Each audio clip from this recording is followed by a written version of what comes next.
নমস্কাৰ আপোনালোক সকলোকে আৰএমটি ইনফোলৈ স্বাগতম জনাইছো আজিৰ ভিডিঅ'টিত আমি আপোনাৰ পিএফ একাউণ্টত থকা টকাকিটা আপুনি কেনেকৈ উইথড্ৰলৰ কাৰণে অনলাইন এপ্লাই কৰিব সেই সম্পৰ্কে আমি আলোচনা কৰিবলৈ আগবাঢ়িছো গতিকে বলক বেছি পলম নকৰি আমি সেই আজিৰ ভিডিঅ'টিৰ মূল কথাখিনিৰ মাজলৈ আগবাঢ়িছো ইয়াৰ বাবে আপুনি আপোনাৰ মোবাইল বা কম্পিউটাৰ গুগলত গৈ আপুনি টাইপ কৰক epfo এনেকৈ টাইপ কৰি পেলাই আপুনি সাৰ্চ কৰি দিয়ক সাৰ্চ কৰি দিয়াৰ লগে লগে প্ৰথমতে আপুনি দেখিছেনে এনেকৈ ওলাইছে epfo provident fund organisation member passbook member registration portal আৰু থাৰ্ডটো UAN বুলি যেটো আছে ইয়াতে আপুনি ক্লিক কৰি দিয়ক দেখিছে ইয়াতে আমি ক্লিক কৰি দিছো এতিয়া আপোনাৰ সন্মুখত এনে ধৰণে পেজটো আহি গৈছে এতিয়া আপুনি সিম্পলি এটো কি কৰক ওকে ক্লিক কৰি দিয়ক ক্লিক কৰি দিয়াৰ পিছত এতিয়া আপোনাৰ সাউক ৰাইট সাইডে দেখিছেনে এই যে UAN আৰু পাছৱৰ্ড এতিয়া আপুনি ইয়াতে কি কৰিব লাগিব এন্টাৰ কৰিব লাগিব আপুনি প্ৰথমে UAN তাৰ পিছত পাছৱৰ্ডটো আৰু এনেকৈ ক্যাপচাটো ওপৰত দিয়াৰ ধৰণে আপুনি ফিল আপ কৰক এনেকৈ আপুনি ইউজাৰ আইডি পাছৱৰ্ড আৰু ক্যাপচাটো এন্টাৰ কৰি দি পেলাই সাইন ইনত ক্লিক কৰি দিব এতিয়া আপোনাৰ কি কৈছে OTP গৈছে OTP এটা গৈছে আপোনাৰ যেটো ৰেজিষ্টাৰ্ড যেটো মোবাইল নম্বৰ আছে EPFO একাউণ্টৰ লগত সেই OTP টো আপুনি ইয়াতে এন্টাৰ কৰি দিয়ক এনেকৈ আপুনি OTP টো এন্টাৰ কৰি দিয়াৰ পিছত ক্যাপচাটো এন্টাৰ কৰি দিয়ক 4UZ KE নেকি ক্যাপচাটো এন্টাৰ কৰি সাবমিটত ক্লিক কৰি দিছো এটো আপুনি লেটাৰ কৰি দিব নেকি ক্লোজ কৰি দিব ক্লোজ কৰি দিয়াৰ পিছত আপুনি চাওক ইয়াতে ভিউত গৈ পেলাই আপুনি পাসবুক চাব পাৰিব প্ৰফাইলটো আপুনি চেক কৰিব পাৰিব যদি কিবা আপডেট কৰিবলগীয়া আছে তাতে গৈ কৰিব পাৰিব তাৰ পিছত আপোনাৰ এনেকৈ কেইবাটা অপচন আছে এতিয়া আমি প্ৰথমে কি কৰিম অনলাইন সাৰ্ভিসেস অপচনত যাম এতিয়া দেখিছে অনলাইন সাৰ্ভিসেস অপচনত যাম অপচনত গৈ পেলাই আমি কি ক্লেম ফৰ্ম 31 এটোত আমি ক্লিক কৰি দিম দেখিছে এটো ইয়াতে ক্লিক কৰি দিছো এটা ক্লিক কৰাৰ লগে লগে যেতিয়া আমি কি কৰিম বেংক একাউণ্ট যেটো আছে বেংক একাউণ্টটো আমি এখিনি ভেৰিফাই কৰিব লাগিব বেংক একাউণ্টটো ভৰাই দিছো ইয়াতে এনেকৈ আপোনাৰ বেংক একাউণ্টটো মই এন্টাৰ কৰি পেলাই ভেৰিফাইড ক্লিক কৰি দিছো এতিয়া চাওক ইয়াত কি কৈছে ওয়াৰ্নিং সাৰ্টিফিকেট অফ আন্ডাৰটেকিং EPFO আপোনাক যেখিনি পইচা আপুনি ক্লেম কৰা পইচাখিনি দিব সেই বেংক একাউণ্টত ক্ৰেডিট হ'ব বুলি আপুনি ইয়াতে কি আন্ডাৰটেকিং দিবলগীয়া হৈছে আৰু ইয়াতে আপুনি এতিয়া I agree to terms and কণ্ডিশ্যনত ইয়েস কৰি দিয়ক ইয়েস কৰি দিয়াৰ পিছত আপোনাৰ এতিয়া চাওক বেংক একাউণ্টটো ভেৰিফাই হৈ গৈছে দেখিছে টিক চিন বহি আছে ৰাইট চিন এতিয়া আপুনি simply proceed for online claim অপচনত ক্লিক কৰি দিয়ক ক্লিক কৰি দিয়াৰ পিছত এতিয়া চাওক মোবাইল নম্বৰ আছে আপোনাৰ একাউণ্ট UAN নম্বৰটো আপোনাৰ দেখাই আছে গুটেবিলাক দেখাই আছে আপুনি ইয়াত একো কৰিব নালাগে আই ওয়ান্ট টু এপ্লাই ফৰ এই অপচনত যাও ইয়াতে গৈ পেলাই PF এডভান্স ফৰ্ম 31 এটোত ক্লিক কৰি দিয়ক ক্লিক কৰাৰ লগে লগে তলৰ এতিয়া বাকি কিটা অপচন চাওকচোন সিলেক্ট সাৰ্ভিসত গৈ পেলাই আপুনি ইয়াতে কি কৰক এইটো যেটো NEGHY এটো আপুনি যেটো ওলাইছে এটো সিলেক্ট কৰি দিয়াৰ লগে লগে purpose for which advance is required কি কাৰণে টকাখিনি আপোনাৰ প্ৰয়োজন হৈছে এটো আপুনি সিলেক্ট কৰক ইয়াতে বহুত কিটা আছে আপোনাৰ যেটো হয় দি দিব মই ইয়াতে ইলনেস দি দিছো ঠিক আছে তাৰ পিছত এমাউন্ট অফ এডভান্স ৰিকুৱাৰ্ড কিমান টকা আপোনাক এডভান্স হিচাপে লগা হৈছে আপুনি ইয়াতে এমাউন্টটো দি দিয়ক মই ইয়াতে 1 লাখ টকা দি দিছো এনেকৈ দি দিছো ইয়াৰ পিছত আছে এমপ্লয়িজ এড্ৰেছটো আপুনি ইয়াতে দি দিয়ক এনেকৈ আপুনি এমপ্লয়ি এড্ৰেছটো অৰ্থাৎ আপোনাৰ এড্ৰেছটো দি দিলে এড্ৰেছটো এখিনি দি দিলে দিয়াৰ পিছত আপুনি ইয়াতে ষ্ট্ৰীট নেমটো দি দিয়ক আপোনাৰ তাৰ পিছত আপুনি ষ্টেটখনৰ নামটো ইয়াতে সিলেক্ট কৰি দিয়ক এই অপচনত গৈ পেলাই ইয়াতে আপুনি ষ্টেটখন সিলেক্ট কৰি দিয়ক সিলেক্ট কৰাৰ পিছত ইয়াৰ পৰা আপোনাৰ ডিস্ট্ৰিক্টখন সিলেক্ট কৰি দিয়ক কোনখন ডিস্ট্ৰিক্ট হয় এনেকৈ আপুনি ডিস্ট্ৰিক্টখন সিলেক্ট কৰি দিয়াৰ পিছত আপুনি সিটিৰ নামটো ইয়াতে দি দিয়ক সিটি নামটো দি দিলে দিয়াৰ পিছতে আপুনি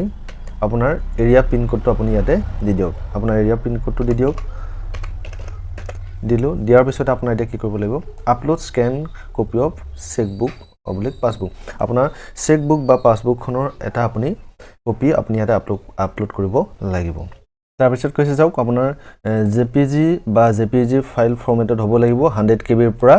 500 KB ৰ ভিতৰত আৰু কি হ'ব লাগিব বুলি কৈছে bank account number IFSC code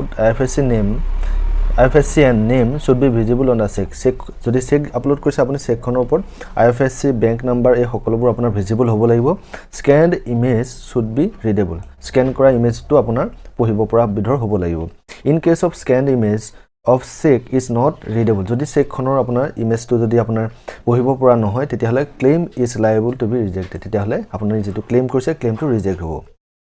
গতিকে এইখিনি আমি পঢ়ি চালো চোৱাৰ পিছত আমি কি কৰিলো চুজ ফাইলত গৈ পেলাই পাছবুকে হওক বা চেকবুকে হওক যেটো আপোনাৰ চেকবুকৰ কপিটো আমি এটা আপলোড কৰি দিম এনেকৈ আমি পাছবুকৰ ফ্ৰন্ট পেজটো আপলোড কৰি দিলো দিয়াৰ পিছত এটো আমি হয় নে নহয় আকৌ ভিউত গৈ ক্লিক কৰি আমি চাবও পাৰিম তো আপোনালোকে চাই লব এবাৰ যদি কিবা খেলিমেলি মনত সন্দেহ ৰৈ যায় ভিউত গৈ পেলাই চাব পাৰিব তাৰ পিছত আমাৰ কাম হল কি এই যে ডিক্লাৰেচন টিক বক্সটো আছে ইয়াত আমি ক্লিক কৰিম ক্লিক কৰি পেলাই গেট আধাৰ ওটিপিত ক্লিক কৰি দিম ইয়াতে ক্লিক কৰি দিম এতিয়া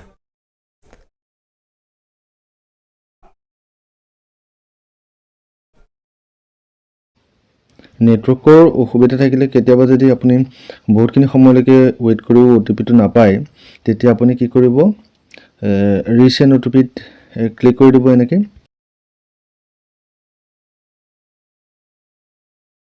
এতিয়া আমি ইয়াতে ওটিপিটো এন্টাৰ কৰি দিছো ওটিপিটো এন্টাৰ কৰাৰ পিছত validate OTP and submit claim ফৰ্মত ক্লিক কৰি দিছো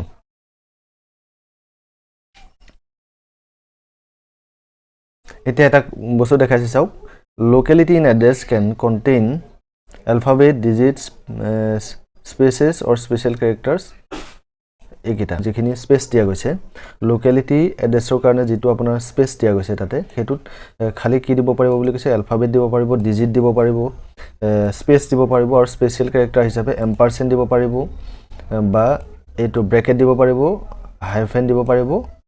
অবলিক দিব পাৰিব কমা দিব পাৰিব এইকেইটা দিব পাৰিব মই তাতে কি দিয়া আছে মই তাতে সেমিকলন দিছো গটিকে মই হেতু কাৰণে আপোনালোকক দেখাই দিছো যে আপোনালোকে যদি ইয়াতে সেমিকলন বা তেনেকুৱা ধৰণে ইয়াত নথকা স্পেশাল ক্যাৰেক্টাৰ কিটা আপুনি এন্টাৰ কৰিছে তেতিয়া হলে আপোনাৰ ফৰ্মটো সাবমিট নহয় গটিকে মনত ৰাখিব হেতু কথা ইয়াত মই ইয়াতে খালি স্পেস দিছো এবাৰ আগতে মই সেমিকলন দিছিলো এবাৰ উঠাই দিছো তাতে তেনেকে দেখালত দেখিছেনে